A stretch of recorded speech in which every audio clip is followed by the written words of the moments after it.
बिस्मिल्लाहिर्रहमानिर्रहीम। अस्सलाम वालेकुम स्टूडेंट्स, आई होप सो कि आप सब ठीक होंगे। आज हमने 9th क्लास फ़िज़िक्स की जो पंजाब बोर्ड की तरफ से 2025 की न्यू बुक आई है, आज हमने चैप्टर नंबर 3 के MCQ सॉल्व करेंगे इंशाल्लाह। तो MCQs में आपके 3.1 जो है उसमें आपके साथ पढ़ती हूँ। 3.1 की स्टेटमेंट में हमें कहा गया है when we kick a stone we get hurt, this is due to. A option में कहा गया इनर्शिया, बी ऑप्शन में वेलोसिटी, सी में मोमेंटम और डी में रिएक्शन। कह रहा है कि जब हम किसी भी स्टोन को किक करती हैं, यानी कि पाँव से यानी कि उस पर पाँव से ना उस स्टोन को हिट करती है ना, तो वी कैन हर्ट, तो हमें तकलीफ़ होती है। ये क्यों होता है?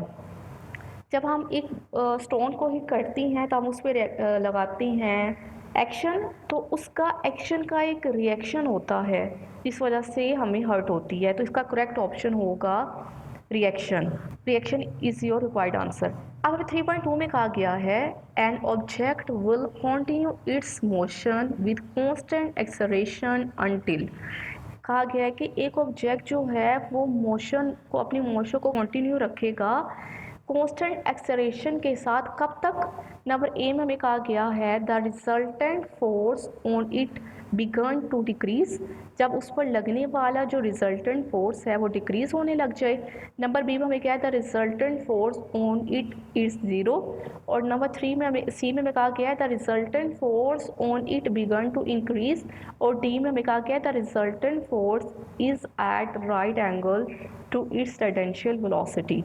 तो एक ऑब्जेक्ट जो है वो कंटिन्यू रखेगी अपनी मोशन को कंटिन्यू एक्सेलरेशन के साथ जब तक उस पर लगने वाला रिजल्टेंट फोर्स ज़ीरो ना हो जाए।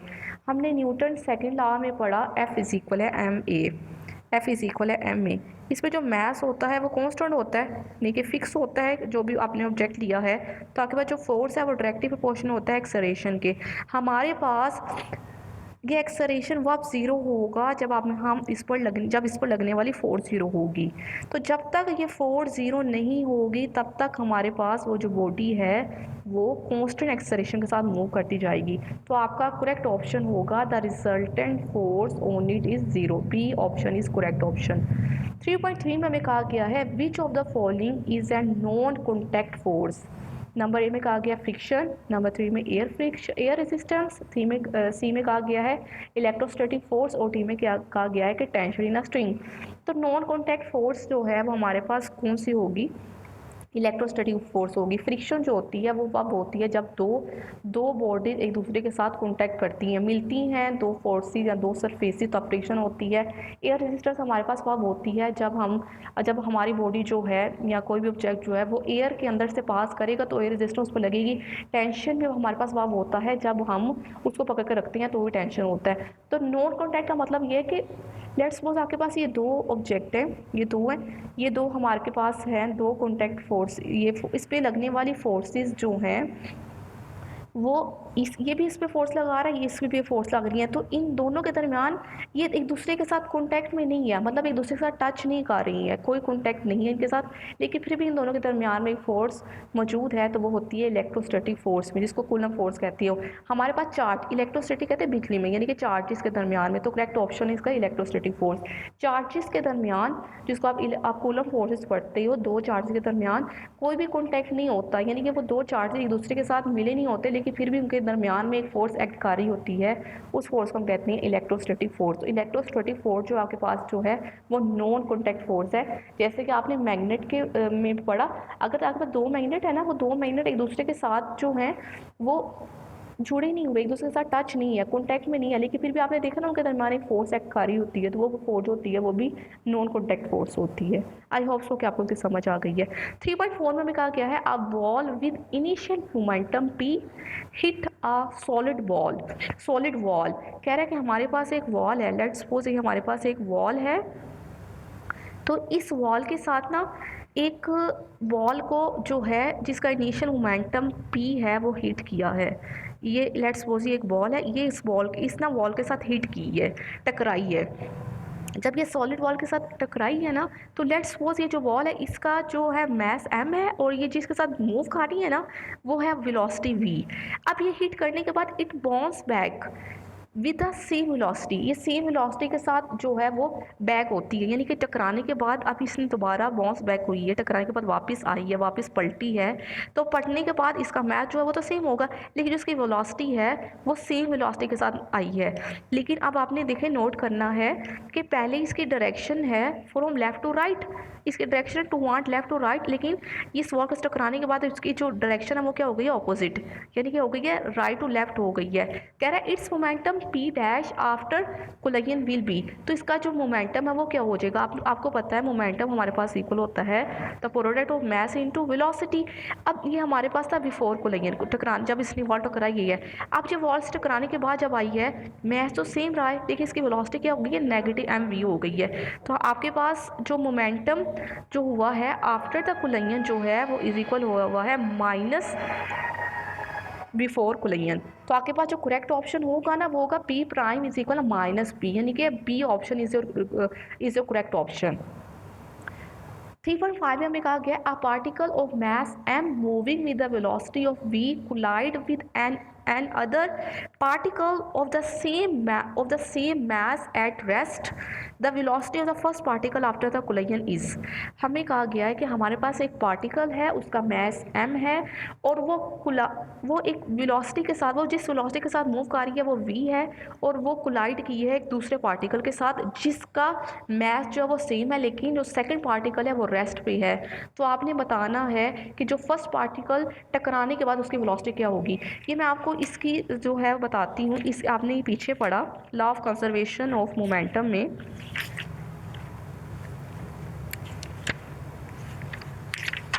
ये देखिए ज़रा, ये आपको इससे समझ आएगी। देखिए ज़रा, ये बॉल है, उससे पार्टिकल है या बॉल है की बात है। आपके पास ये एक बॉल है, ब्लू बॉल, इसको ना ब्लू कलर से डिनोट किया है, ये वेलोसिटी इसकी v1 है, और जो सेकंड बॉल है ना इसको आपको पिंक कलर से इसको डिनोट किया हुआ है, सेकंड बॉल जो है वो रेस्ट पे पड़ी हुई है। तो हमें गिवन में भी यही बताया गया है ना, हमें यहाँ पे यही बताया गया है कि हमारे पास जो मैच उसका m है वो मूव कर रही है वेलोसिटी v के साथ, जबकि जो दूसरी बॉल है ना वो रेस्ट पे है। ठीक है, तो आपने बताना है कि जो फर्स्ट बॉल होगी ना वो कोलिजन के बाद उसकी वेलोसिटी क्या होगी।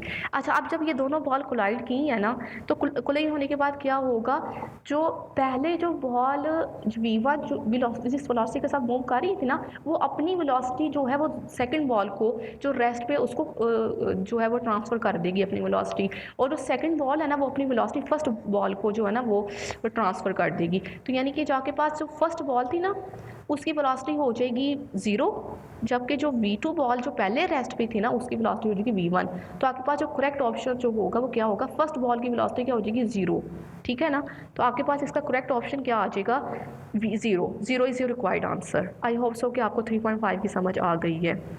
आगे आपके पास है 3.6 में कहा गया है conservation of the linear momentum is equal to.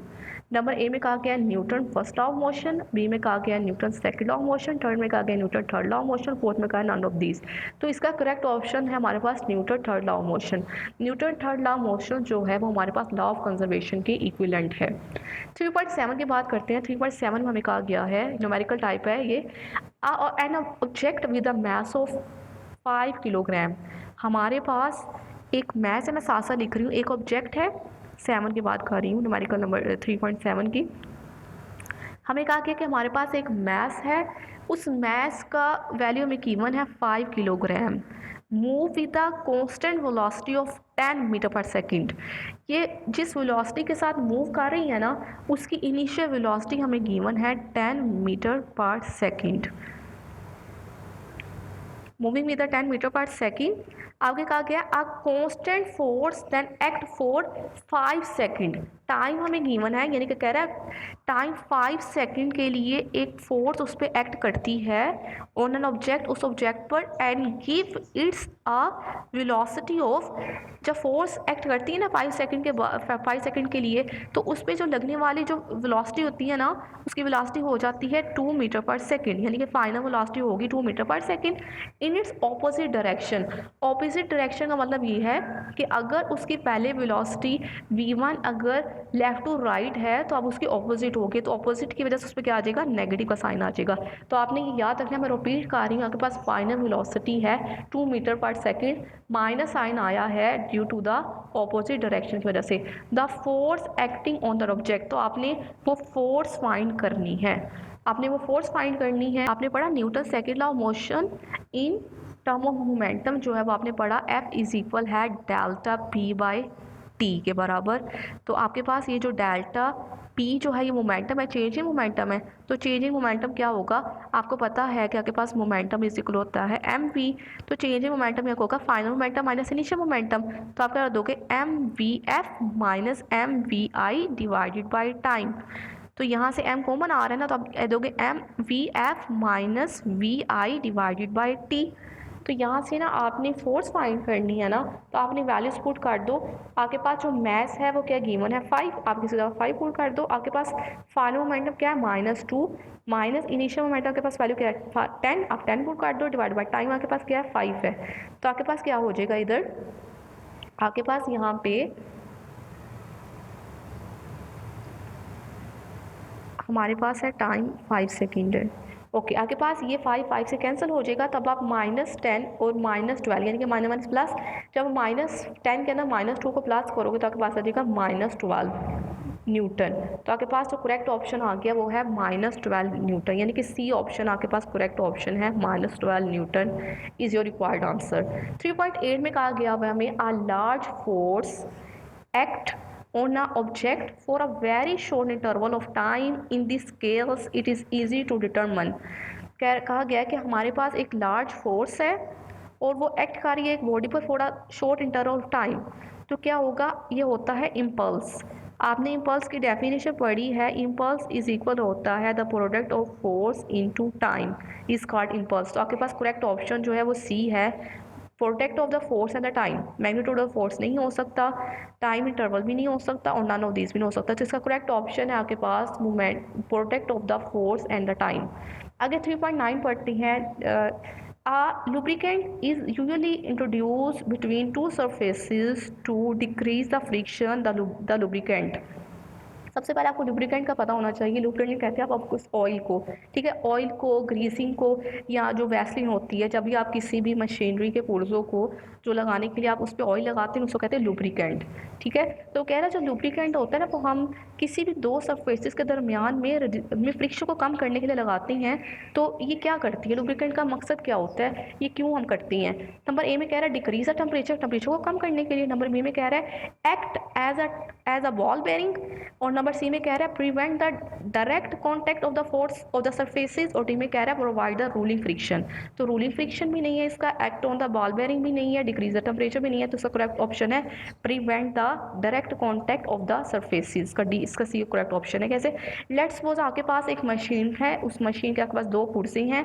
तो ये जब आपको पता है जब मशीन काम कर रही होती है, जब वो वर्क कर रही होती है, तो इसके जो पुर्जे होते हैं वो एक दूसरे के साथ कॉन्टैक्ट में होते हैं। तो कॉन्टैक्ट में होने की वजह से वो दूसरे के साथ मिलती हैं, रगड़ती हैं। तो रगड़ती हैं ना, जब एक दूसरे के साथ रगड़ लगाती हैं तो उनके जो दरमियान जो डैमेज जो होते हैं ना, वो डैमेज होने लग जाती हैं, वो सारे ख़राब होने लग जाती हैं। तो उनको फिर वो अच्छे से काम नहीं करते, तो उनकी उसकी वर्किंग को, यानी कि मशीनरी की वर्किंग को अच्छा करने के लिए हम क्या करती हैं, उन दोनों सरफेसेस के दरमियान जो एक दूसरे के साथ टच कर रही होती हैं, जो एक दूसरे के साथ रगड़ खा रही होती हैं, तो हम ऑयल कर देती हैं। ताकि हम ऑयल इसलिए करती हैं ताकि हम प्रिवेंट कर सकें डायरेक्ट कॉन्टैक्ट द उनकी जो फोर्स, यानी कि जो सरफेसेस एक दूसरे के साथ मिल रही है ना, उसको हम महफूज करने के लिए ऐसा करती हैं ताकि वो डैमेज ना हो। तो आई होप सो कि आपको इस MCQ की समझ आ गई है। Thank you so much.